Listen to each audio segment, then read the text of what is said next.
Welcome back to On the Light. In this episode, I was able to sit down with Chris Saudek, who I'm sure many of you are familiar with. Chris is an incredible teacher of yoga and resides in Crescent Minnesota, and teaches across the river in LaCrosse, Wisconsin. In our talk, Chris shares with us her unique journey into the Iyengar yoga method, as well as her first experience with Guruji in the practice hall. She also shares something that Guruji said to her in class that had a great impact on her teaching, and how much yoga has influenced her life. Towards the end, she gives some valuable advice to new teachers you don't want to miss. Please enjoy this episode of On the Light.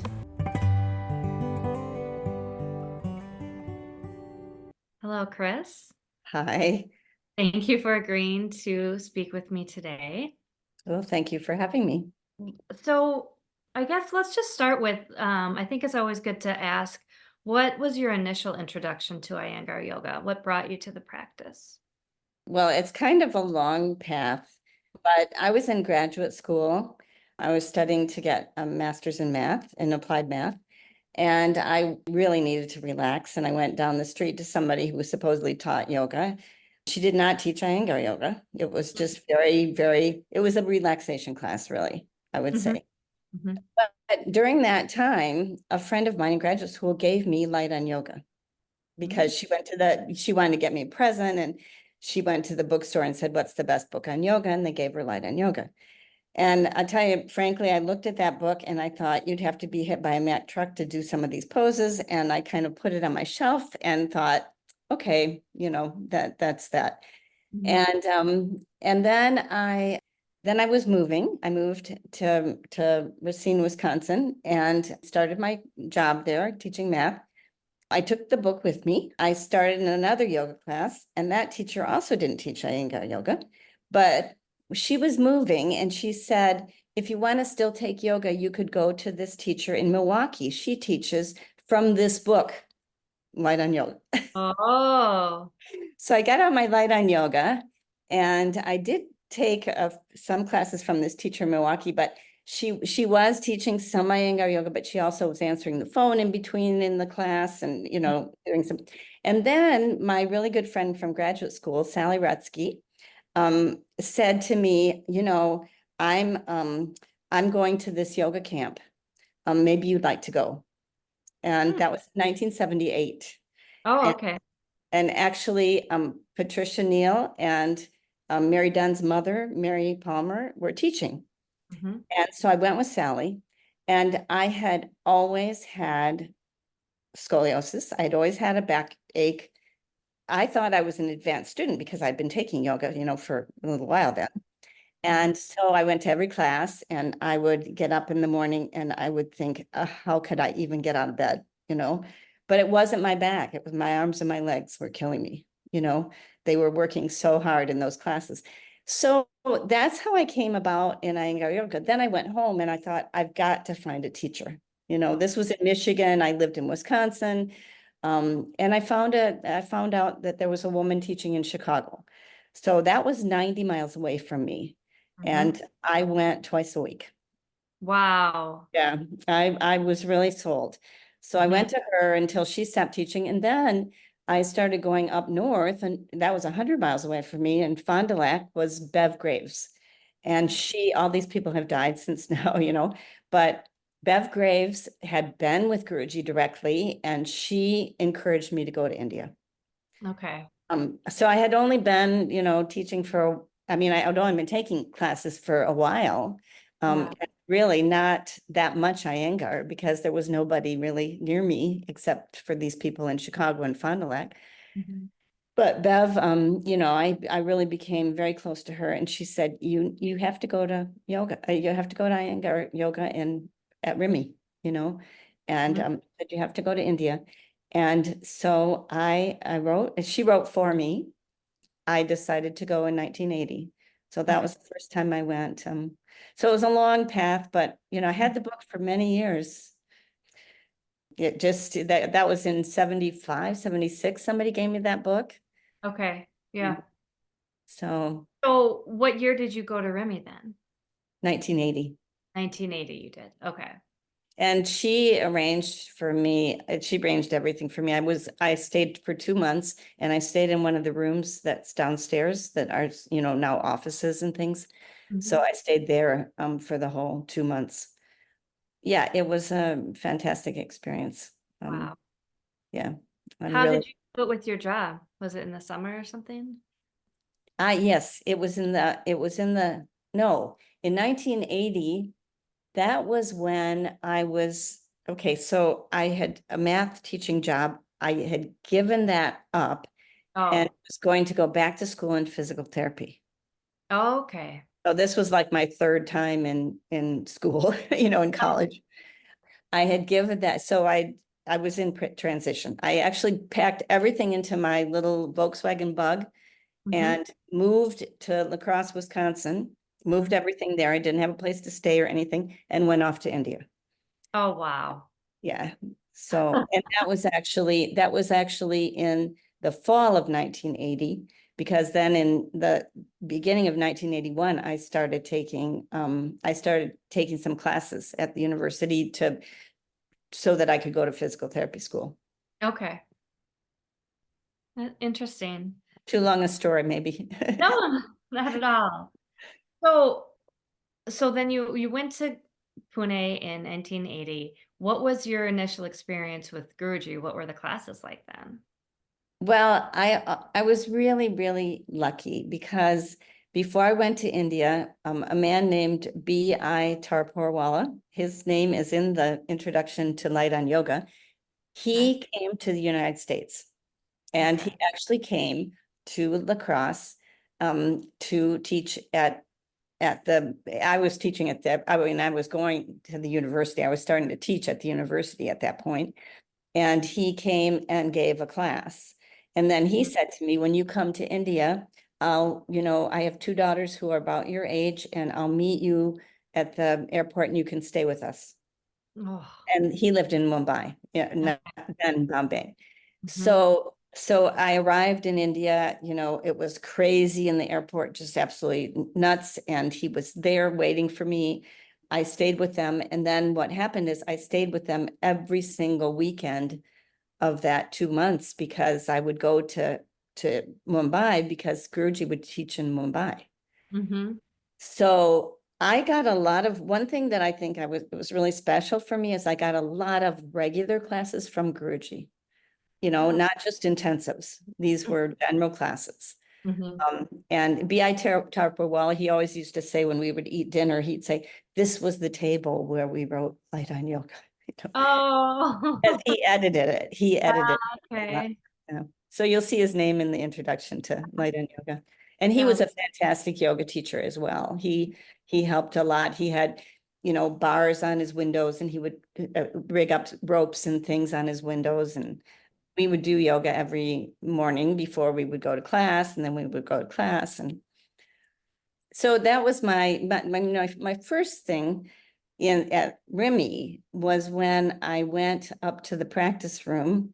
mhm. And, you didn't like introduce yourself to BKS Iyengar. You just kind of arrived and, did whatever. Right. And I went up to the practice room and I stood in, like I was in Uttanasana with my buttocks against the wall. Mhm. And Guruji came into the room, kind of went into the room, went into the place where you got props, and he took one of those wooden bricks, and in those days they were quite heavy, Uh-huh. and he stuck it, he said, come up. And then he stuck this wooden brick in my short side and said, now bend over again. And if you drop the brick, you'll break your foot. So that was my kind of first introduction to Guruji, So so. was that helpful with the scoliosis? Oh yeah, he helped a lot. He did a Uh, lot for me. But yeah.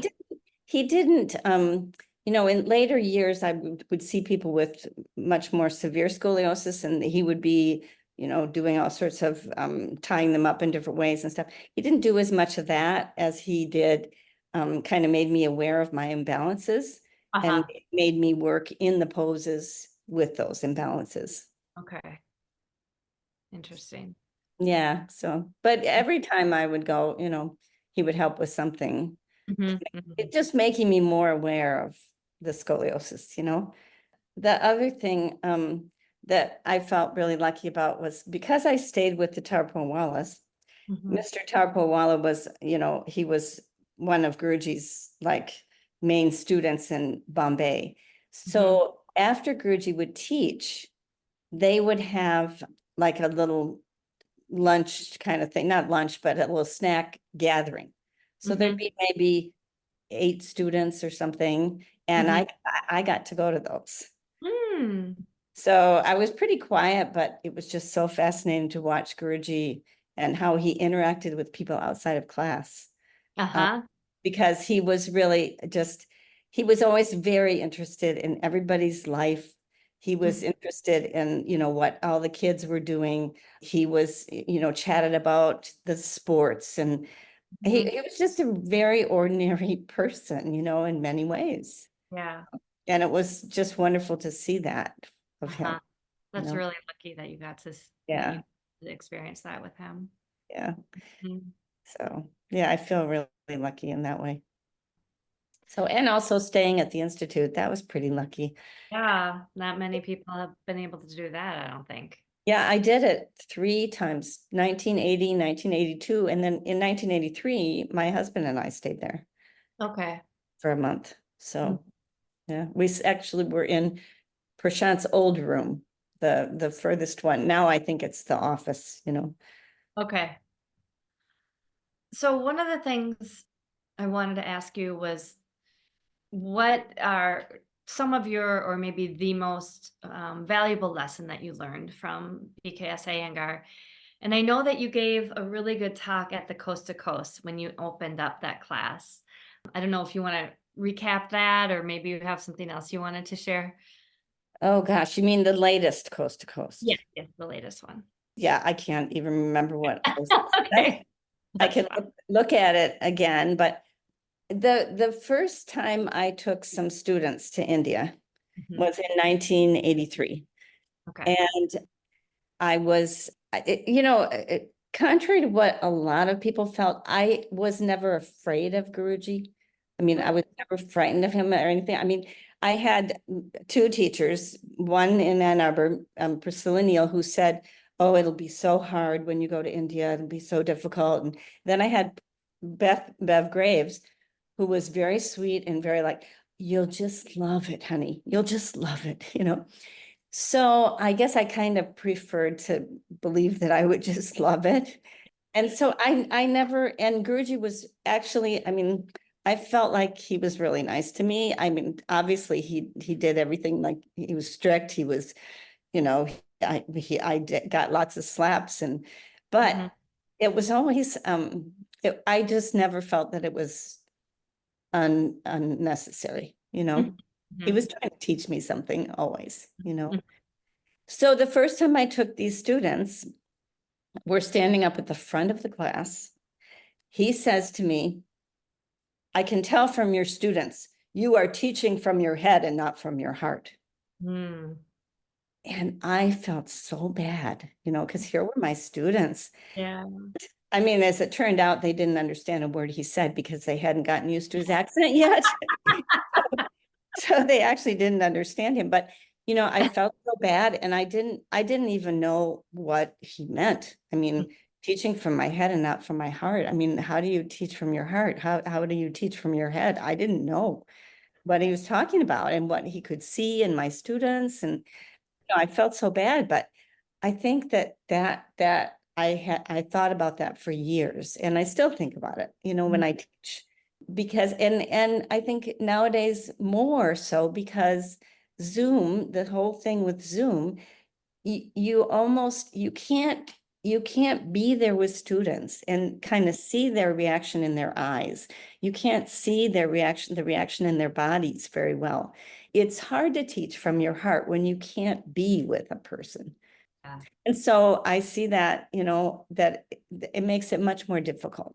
But I really feel like, through the years, I think I understand more and more what he meant by that. Mhm. And he was talking about not, I mean, I sort of thought about my heart, but like loving somebody or something, but what he was talking about was your spiritual heart, Mhm.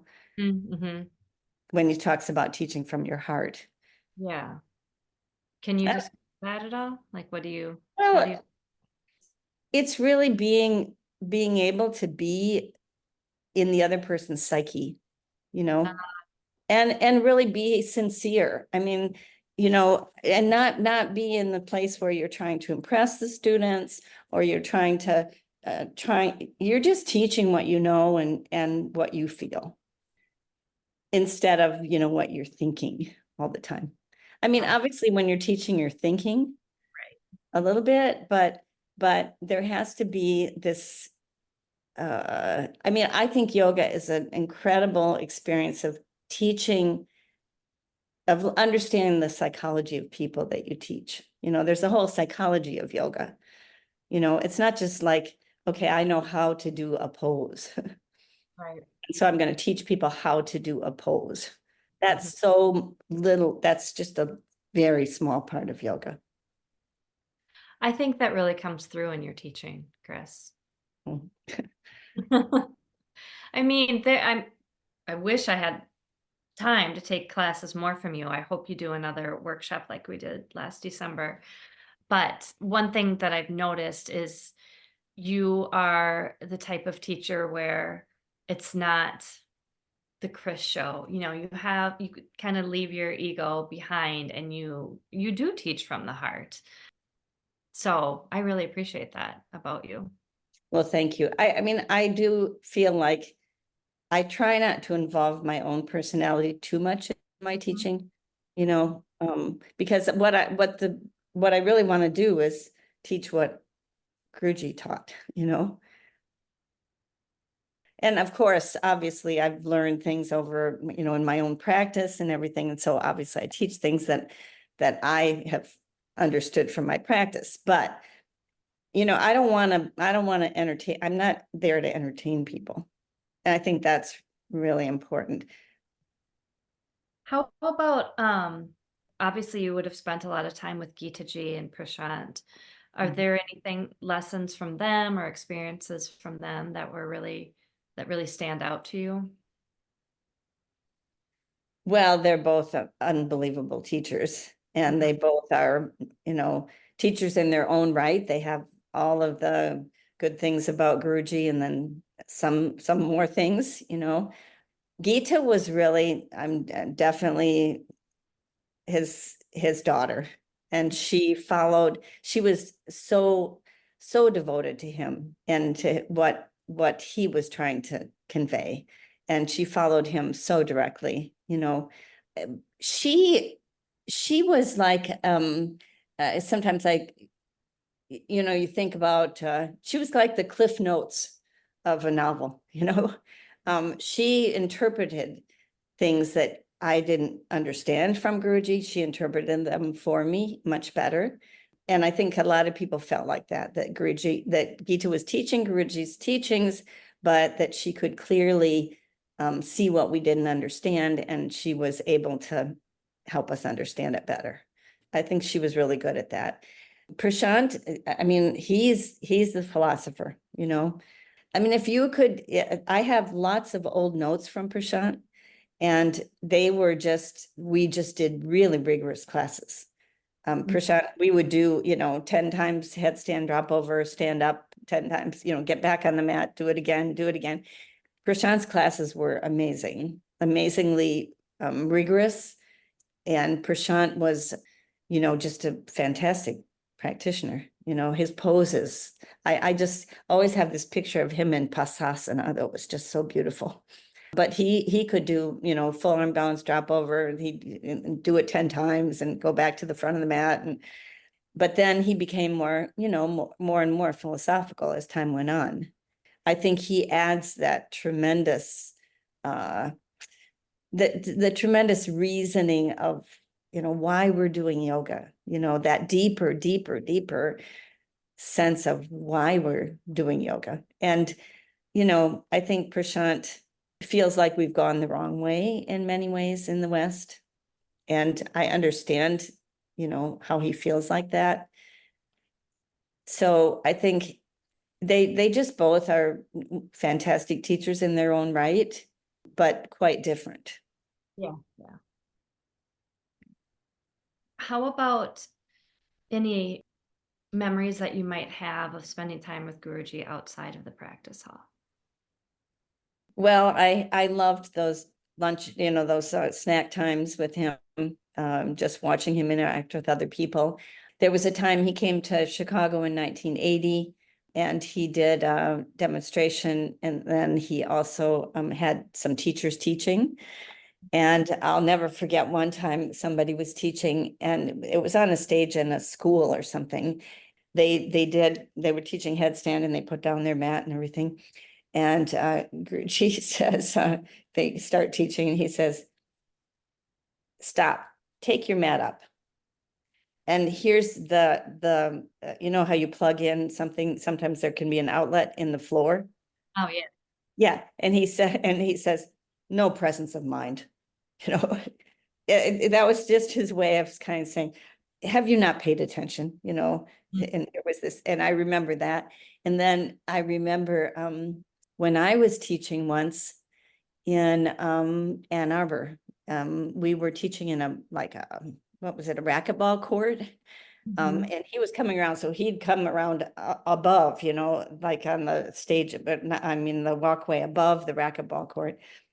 And he was watching me teach Upavishta Konasana. He all of a sudden just said, tell them to press their legs down. And then he walked away, So, he would just like be like that. And then the best part about that time in Chicago, going back to that time, we went on a cruise together. Like they have an architectural Oh, cruise yeah. thing I in think I've Chicago. done that in Chicago, actually. So we did that with Guruji. Oh. And he was wearing this Mickey Mouse baseball cap kind of thing. He was just so cute, he was just so cute and so playful, in so many ways. And then I just loved like watching him teach the children's classes. Way back when he used to teach the children's classes, and he would go from, his bushy eyebrows being very strict to the next minute he'd have the whole class just laughing and playing. And, he just seemed to know how to, when to be strict and when to add his humor, Yeah. something, the situation. But the kids loved him, they loved him. Oh, I bet they did. I Yeah. bet they And Yeah. he was really good with the kids. He had a great sense of humor. And I remember like once he was so good at relating to everybody. He wanted to know things about people. Like when I went with my husband was teaching chemistry. So when he would be in class, Guruji would like talk about mercury flowing or something like that, something that would relate directly to him, that he could relate to. And that would, kind of say, oh, I know you, I know something about you. And for me, he would do things like, especially after I got my physical therapy degree, and he would say something about how, you see this, you don't know anything about muscles, And, then he'd start to teach me something about what he Mhm. was looking at, Yeah, he just tried to connect with everybody, and he had that special way of doing that. You felt I would go to classes and I would feel like, he's teaching directly to me. And then I'd get out of class and everybody would say the same thing, he was teaching, yeah, he was teaching exactly what I needed. Mhm. And of course, those classes were, 35 or 40 people in the beginning. So they weren't huge. And he used to come around and adjust everybody. His adjustments were unbelievable. Mhm. I was just telling my class the other night because I was trying to teach them Paschimottanasana, and and I said about how Guruji used to come. You'd be in Paschimottanasana, and then he'd come and put his hands underneath your buttocks. And this would all take place in about a second. He'd put his hands underneath your buttocks, pull it out and back, and you would just like fall into this Oh perfect, my gosh. you Oh. know. So by his hands, he taught you how to move the skin, He wasn't just teaching you how to move the muscles and the bones and stuff, but he was teaching you, how to move the skin. And I remember in medical classes, because I went to all the medical classes in those first years, well, all the way through, but in those first years when he was really teaching the medical classes, and he would call me over and he would say, I want you to look at the skin here. Mhm. Look at the color of the skin, look at this. I mean, he taught me a lot about observation Yeah. that was Wow. so good. And I don't know if that answers the question. Maybe I got off the subject a little bit. Great, great, yeah. So I've never been able to attend any of the medical classes. I need to get back to Pune, but what types of things, what did you see him work with? Oh gosh, Everything. strokes, Yeah. yeah, strokes, people with Parkinson's, people with neurological problems, brain tumors, thyroid problems, gynecological problems. Gosh, a lot. Oh, there was one guy, what did he have? Muscular dystrophy, you Mhm. know, just all kinds of things. And he was just he was such an expert and what he taught me is the observation. Yeah.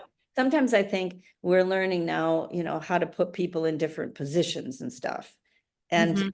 Guruji was much more interested in, like, he would put somebody in a position or something, and he would then observe and then change it. And he would, and I might do something, and then he'd come over and he'd say, do you see how his neck is, or do you see how this is, and then I'd have to correct something. So Mhm. he really observed just every single little thing. Mhm. So he wasn't necessarily like reading from a script of, okay, this is this problem, and I'm going to do everything for this problem. And you've probably read in some of his interviews where he talks about, not necessarily going right to the place where the people feel pain or the place where there's a problem, but working around it too. So yoga to him was everything in a person. It wasn't just that particular disease. It was everything that he saw. I mean, Prashant talks about in one of his, I think it's in a chakra tape, where he says that Guruji used to have people with high blood pressure, Mhm. and he would immediately work on things in their neck because he could see that the Vishuddhi chakra there was something about the Vishuddhi chakra they were always, the Vishuddhi chakra has something to do with speech and thought. And so he said he could see that they were always thinking, you know, so he immediately would address that area because he wanted them to stop that constant thinking that caused a lot of stress for them. Prashant just mentioned that chakra in the last class on Saturday. Oh, Um, yeah, pertaining to Panini's grammar. Yeah, so he was talking about the importance of be- that throat chakra and the heart chakra. mhm. So what was that? I have to ask, what chakra tape were you talking about? Prashant did a tape. It's just called The Chakras, I think. Oh, Um, okay. used to be on cassette. I think I might still have the cassette, but I think he finally put it on a CD too. Okay. It's really interesting. Really, Yeah. yeah. It's something I feel like we don't get a lot of instruction on that, and like classes, and there's not a lot in Guruji's books about it. I mean, there's a little bit, but not a lot. So yeah. I'll look for it for you. I can see I've got it somewhere. I have so much stuff. I mean, my desk upstairs, I keep getting things out and I don't put them back, and it's just piled with stuff, and Yeah. thinking I've got to figure this out, and I have notes and notes and notes that I don't look at. Sometimes I'll go back to really old notes, and Mhm. I regret sometimes that some of the things I didn't write down. I mean, I would write down the sequence of a class, Mhm. but I wouldn't write down, like, how it made me feel, or how Guruji used humor, or how he, I Yeah. wish I'd written some of those things down, you know. I have notes like that too. Where a lot of sequences, some action, but the things that you really want to remember. It's hard I to catch. know. But Mhm. you know, the reason why I continued Iyengar yoga was, you know, after I went to India and had classes with Guruji, I would come out of those classes and just feel like I didn't know what happened to me. I just felt totally transformed. You know, I think about especially like when I read some of the sutras, and in the third chapter, I think it is, they talk about how there's the samadhi parinama. I think it's in let's see, what one is it in? Maybe 311. Yes, I think it's 311. And it's when like the mind is aware of the silence that comes when that you stop the distractions of your mind. And I really think that's what I felt at the end of a class with Guruji, is that all of a sudden I just felt that silence. Like Mm. there was nothing but the silence. And it's just so it's just such an experience that Guruji could give us, you know. His shavasanas were unbelievable, just really, really deep. So considering that you had all of that experience from him from the, the younger days all the way through to the end, what were some of the noticings that you have of the arc of his practice? Well, you know, if you look at some of his early tapes, like there's one of him teaching and they're jumping all over the place and jumping into Bakasana and all kinds of things. And, you know, as time went on, he didn't show that nearly as much, you know. I don't know why, maybe because, I mean, this is more pertaining to his teaching, but maybe because, you know, his younger students were getting older, or maybe he was getting older. I don't know. But I think that his practice also went from, you know, movement, like what he learned with his guru, a lot of movement, a lot of doing, and his practice went to more introspective, you know. Mhm. So as he aged, whether it was just the age or because he felt that he needed to really stay in poses longer to really understand them and stuff, but he definitely went from lots of movement to more staying in poses, more just being there, you know, completing his pose or a supported pose. And certainly as he aged, I mean, the vision of I have of him as aging is all these supported back bends, Supta Padangustasana. He used to pile up a bunch of mats and then lie on those mats with his leg, the leg that he was going to the side, just off of the mat or something, you know. I those are two pictures I have. Like he'd stay in Supta Padangustasana for a really long time. He'd stay on the ropes. He'd do different things on the ropes. He'd be on his chair a lot. He'd be at the horse. He spent a lot of time in standing poses on the horse, you know, on the trestle. But I think his teaching, I think he was really trying to figure out how he could convey the messages he wanted to teach, you know. And I think I could kind of see, you know, and I don't know if, you know, Prashant Gita would say this or not, but I can kind of see how, you know, he got a little bit impatient later in life. I mean, everybody says he was really impatient anyway, but I would say later in life it was more so. And I think the impatience came from feeling, he felt like he hadn't gotten through to people. Mhm. Mhm. Like he hadn't gotten the real point through, you Yeah. know, they weren't quite getting it, you know. And I understand that. I mean, you know, having been a teacher a long time, you know, I understand that. But I think it was really from his desire to really get through to everybody, you know, Mhm. what he was learning, you know, what he was still learning, because he was still learning, you know. It wasn't like he learned everything in his first 40 years of yoga. He was continually learning. And we're lucky that we had him, because knowing what we know of how his practice evolved over the years and how his practice changed as he aged. I mean, that don't you find like that's can be so helpful for how to shape your own practice as we age? Oh, absolutely. Absolutely. He did show us, how to be more and more sensitive, and how that was really more important than, just doing the pose. How to stay in a pose so that you could be sensitive. I mean, you can't be real sensitive just by moving through poses.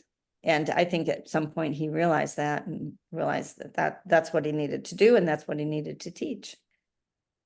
What Guruji, for me, when I think about what he gave me, I think he gave a meaning to my life that I would not have if it hadn't been for him.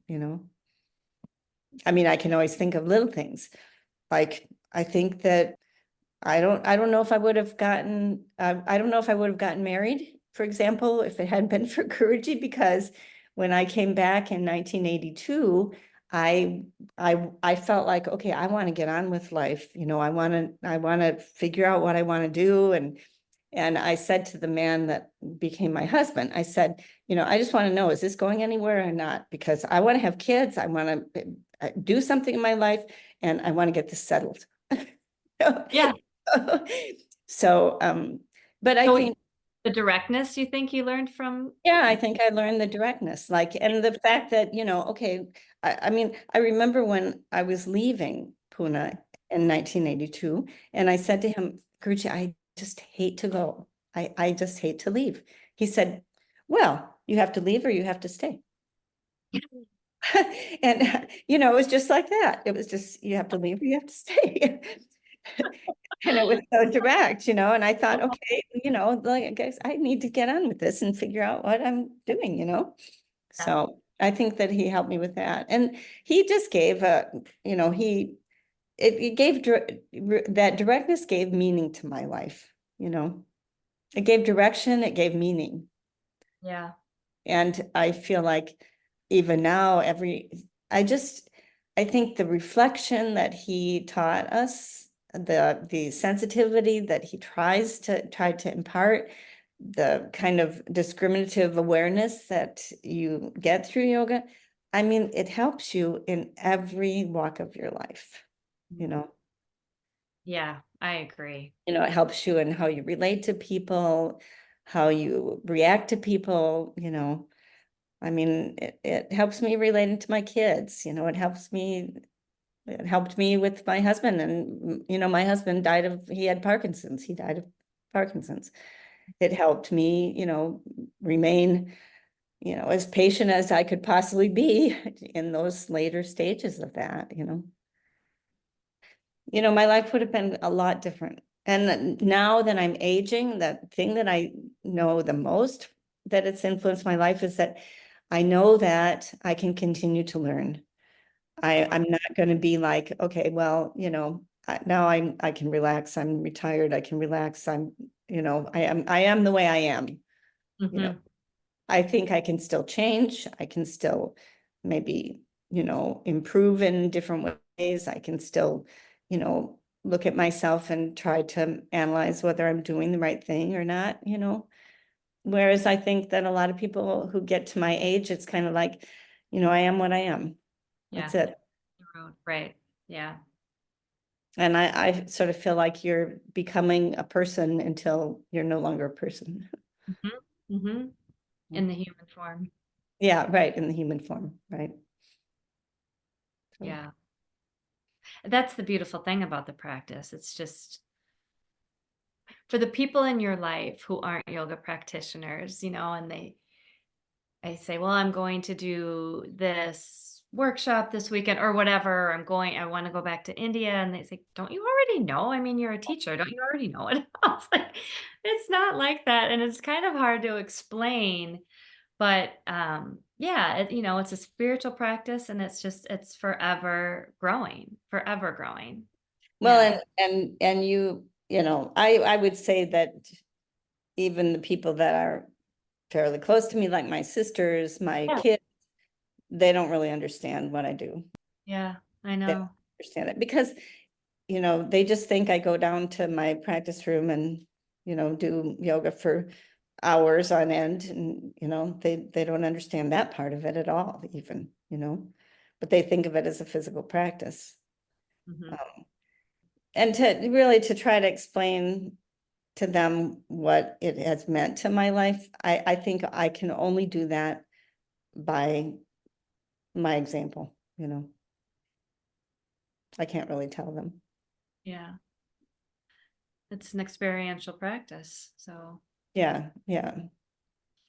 Yeah, I mean, I look at, I think about my intention for what I do a lot because, even when I do things for my kids, I think, okay, remember, Chris, you can't expect anything back. You're mhm. doing this totally out of that you want to do it. And even though, sure, I would love it if my kids would take care of me when I get old, I would love it if they would, but I realize that so much of what we do is for what we're going to get out of it, you know? Mhm. Mhm. And I always think, Chris, I always have to remind myself in my head, remember what you're doing should be for you, that you Mhm. want to do this, that you don't expect anything in return, because I think that's a really important part of yoga. Well, but the next question I have written down is how has this practice shaped your life? But you've really talked about that a lot already. I wanted to go back though to the so you were a physical therapist for some time. I didn't realize that. That Mhm. must so your what you learned in yoga must have really been like they must have sort of crossed over a lot, I would Well, think. the only reason why I went to physical therapy school was because of yoga. Okay. I went to, I went to India in I started taking yoga in Iyengar yoga in 1978. And Mm, then by 1980, when I decided to go back to school in physical therapy, it was because of yoga. It was because I wanted to know more about why this worked. okay. Because I was still into the physical part of why it worked, Sure. um, Yeah. Mhm. so I kind of wanted to know more about muscles and more about physiology. And so I thought, well, I'll go back to school. Plus, I thought I didn't want to teach math for the rest of my life. I knew that, and I didn't think that was gonna happen. And I wanted to find something that I could support myself with, because at that time I didn't have a husband. So I thought, I'll do something that would complement yoga, it doesn't really, in a way, complement yoga. I mean, what I found was that yoga was so much more effective than physical therapy was anyway. And I found that, dealing with what we have to deal with in physical therapy, we don't have time to look at the whole person, you know, a lot of times. I mean, it's just like looking at one little problem, and you might check their posture and some things like that, but you're really, it's quite different than yoga. So I really was much more interested, even when I was doing some physical therapy, I was really much more interested in teaching yoga, Yeah. and even to this day, I mean, I'll hear people, they'll talk about the technical terms of mechanics, like, protraction and retraction of the scapula or something else. I'll think, you don't have to do that, Mhm. because just teach yoga, I Yeah. mean, it's just, you can say it in a different way that is just so much more effective, and it's Mhm. it's never isolated, the movement is never isolated. It Mhm. depends on how you're working your legs, and your arms depend on how you're working in other parts, so it's just so much more comprehensive. And yet, I know people want to have, like, what is the exercise that is going to cure my problem? But the fact is that nobody can tell you that,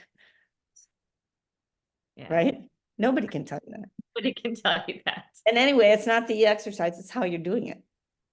Yeah. So I just found yoga was just so much more fulfilling. Mhm.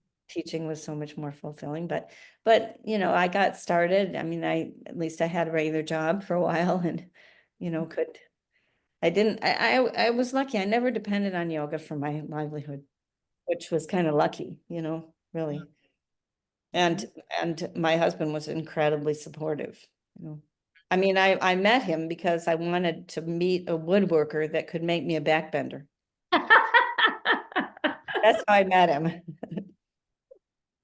So he was the woodworker who made me my first backbender, which I still have. Wow. Yeah. So yeah, but he was incredibly supportive. I mean, he did two times his sabbaticals in India because of me. I mean, the first one, he got a Fulbright to teach at Pune University. And then the second one, he actually wanted to go to China. And I said, I have no desire to go to China. I'll go back to India if you want to go to India, So he went back to India to teach. So we were there for 5 and 6 months at those times. That was in 1987 and 1995. We had our kids with us. 1987, we had 1 2-year-old. In 1995, we had a 6 and a 10-year-old. Wow. Did your kids like being there? Oh, they loved it. Yeah, they did. They did. Yeah, they did. Yeah, I just had dinner with one of the kids that my youngest went to school with in India, who now lives in New York City. When I Oh, went to New York City last month, or in May, I guess I went to New York City in May.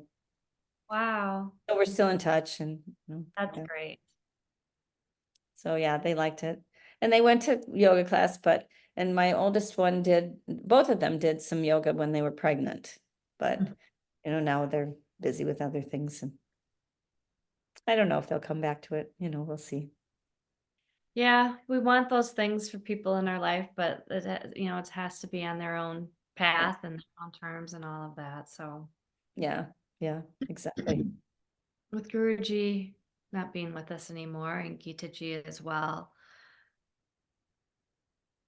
how do you, or what sort of advice would you want to give to the younger generation and the new teachers coming up on how to preserve Guruji's legacy and, keep him sort of at the forefront of what we're doing in yoga? Ah, well, I think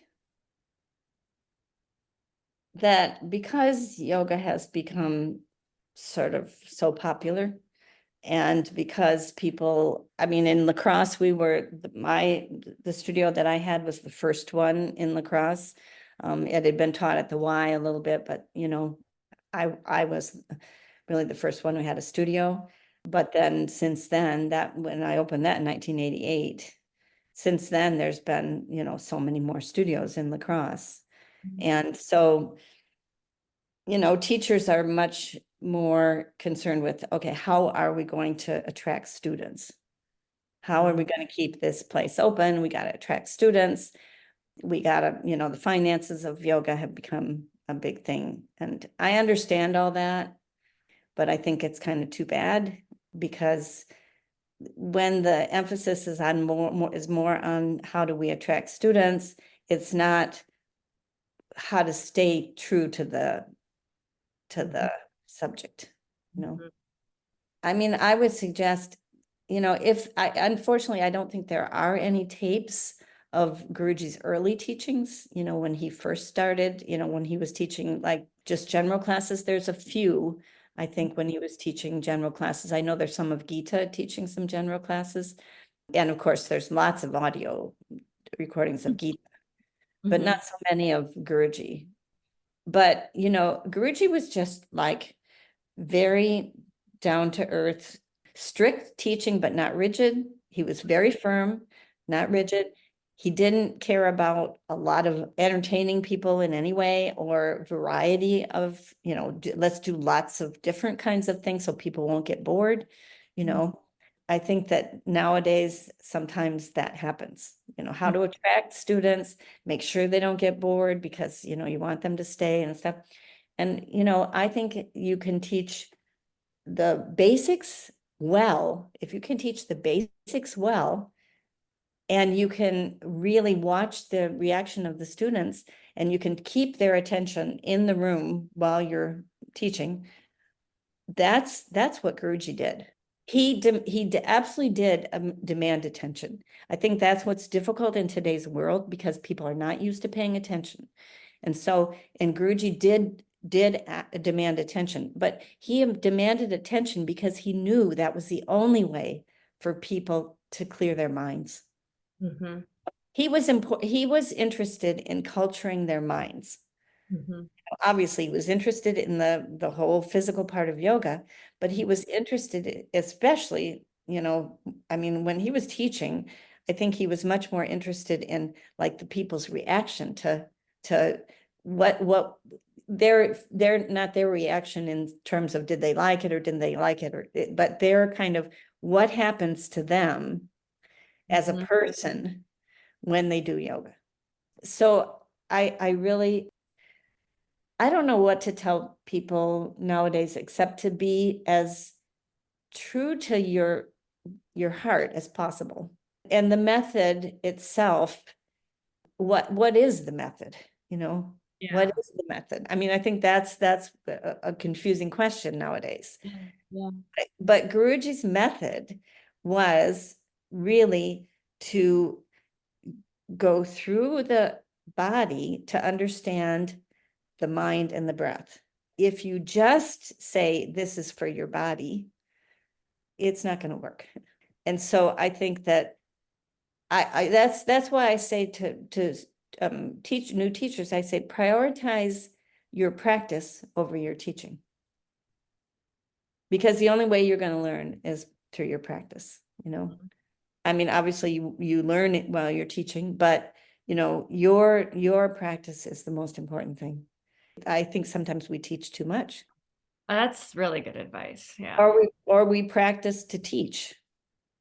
Yeah. You can't. I mean, I do have days that I practice thinking about what I'm going to teach, but I also have days that I don't do that, that my practice is totally for me. And I think that you have to have time like that. Otherwise, you're going to be burnt out. But I would say too, that the more you can see old tapes of Guruji teaching and of Gita teaching, Prashant teaching, those would be really good things to see, I think. But and don't think about entertaining the students. Just think about teaching what you know, and what you love, you know. Great advice. I don't know. It's hard nowadays. I think it's hard, It I is. mean, I tell my students my biggest job as a teacher is to keep you here for this time, to keep your minds here, and that when I ask you, to pay attention, it's not because I'm like a control freak asking you to pay attention. It's because that's the only way that you're going to benefit from taking this class, is to actually pay attention. And I think a lot of teachers are afraid to ask people to pay attention, because they might, they don't want to do that nowadays, That can be hard. I mean, I have two notice scenes, and one is with 10-year-olds in my fifth grade classroom, and they can't pay attention at all. I think technology has a huge impact on that, and how we're also addicted to our phones. But then you do notice it sometimes in class. People will come in with all of their stuff, including their phone, like the newer people, set it down by their spot, and just to tell them all of that has to go, in out there, the entryway, in the vestibule. It's, they don't really want to hear it, but take off your watch. to be a requirement. Yeah, it has to be a requirement. And then they accept it. And then I think, they sometimes they come back, sometimes they don't. Yeah. Yeah. Yeah. And, that we go through different generations of how even just disciplining kids, for example, Mhm. you Mhm. know, Oh, yeah. how you discipline kids and stuff. And so some people, I think nowadays there's a little bit more of an idea that, oh, well, of course I know better for me. I know what's better for me than you do. I mean, with Guruji, you could have never, I mean, first of all, it was made clear right away that he knew what was better for you than you did, you know? I mean, there was no doubt that he could see right through you, and know what was better for you. And, as a teacher, I don't always know what's better for somebody, but, a lot of times you kind of have to win them over, but they Mhm. might come in and say, well, I'm never going to be able to do that. And then, somehow they are able to do that someday. Mhm. Well, maybe I could see it right from the beginning, but I had to kind of tiptoe around it for a while. Mhm. But I think Abhijata is doing such an incredible job of relating yoga to our daily life Mhm. and how important it is to look at these things and to that the practice really is your life. Mhm.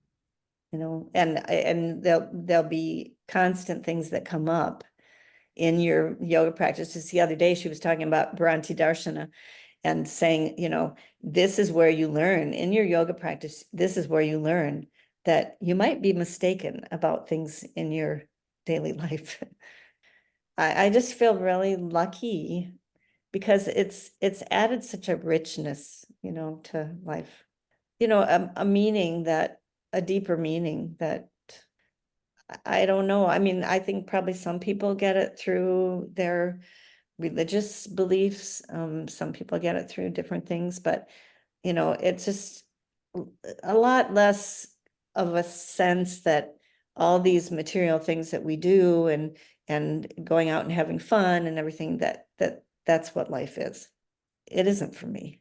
Not that I don't have fun, not that I Right. don't enjoy life, but where's the deeper meaning? Sometimes I think about, on the days where it's like, oh, I don't have time to practice. I don't know why I'm doing this. Maybe I should just stop or whatever, and then I think, well, that's not an option. That's like Yeah, yeah, I can't imagine what my life would be like without this practice yeah, I and know. all of the experiences that I've had learn in my learning. Yeah, yeah. Yeah, I always think of the expression that Guruji used to use, but Gita especially, there's no other go. She says, there's no other go, like, there's no other way. This is, what do you do? It's just like when all the problems come up in life and you think, okay, I have a choice of how I interpret those things. Mhm. I can either learn from them or I can, resist them and hate them and be miserable, Mhm. Mhm. Yeah. right? You make the choice, Mhm. you make the choice. And I feel like yoga's given me that choice. It's given me that reflection to say, well, now what can I get from each experience? Mhm. And how, if you look at how Guruji used to teach and you think about from the naked eye, it looks like he was teaching asana, he was teaching asana. And yet, there was so much more that he taught. Sometimes I don't know how to do that. I Mhm. hope somehow it's getting through. We are so lucky to have him. Yeah, very lucky. And I'm really lucky that I was able to go to India as much. I mean, I feel very privileged, is what I feel. I feel like I had an incredible privilege, Mhm. you know, in my life. And that's kind of why I've taught too, is Mhm. that I feel I owe it to him, and to humanity to do this. I don't know how much longer I'll teach, but I think maybe I still have things to say. You do. You do. And we're lucky to have you too. Your students are lucky to have you. Yeah. You know, the gems that came from Guruji the ripple effect just keeps going, which is Oh, yeah. I'll have to look back at what I said for coast to coast. So, yeah. It Yeah. was I wish I could remember it better. I should have written it down, but, you talked about what Guruji taught. I mean, he gave me an experience. I mean, he was interested in, giving you an experience that was so profound that you wanted to figure it out, Mhm. I think that's what happened for me, the experience of his teaching was so profound and so I just felt so different. I wouldn't Mhm. say good or bad, or I just felt, a transformation that I kind of wanted to like, how can I be like this more often? How can I get to this more often? What is it? He was just a tremendous person and a fantastic teacher. Thank you, Chris. Hope it, I hope it was something that people might listen to and think about at least. Yeah, I'm sure they will. Thank you for talking with me today and Yeah. sharing all of that. That's really special.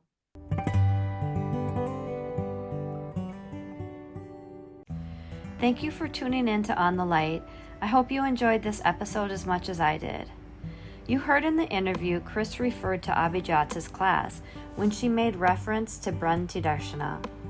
For today's passage, I want to read Guruji's translation of Sutra 130, where this term comes up. Vyadi Shjana Samshaya Pramada Alasya Avirati Branti Darshana Alabdabhumikatvan Anavaschitatvani Chittavikshepas Tentarayaha. He defines Branti Darshana, that obstacle, as living under illusion, mistaken notion. He translates the sutra as this: these obstacles are disease, inertia, doubt, heedlessness, laziness, indiscipline of the senses, erroneous views, lack of perseverance, and backsliding. He goes on to say, this sutra describes the 9 obstacles or impediments which obstruct and distract the aspirant's consciousness. These obstacles can be divided into physical, mental, intellectual, and spiritual. The physical obstacles are disease and lack of interest or sluggishness.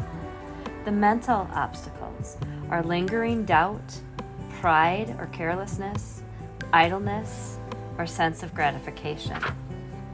The intellectual obstacle is living in a world of delusion.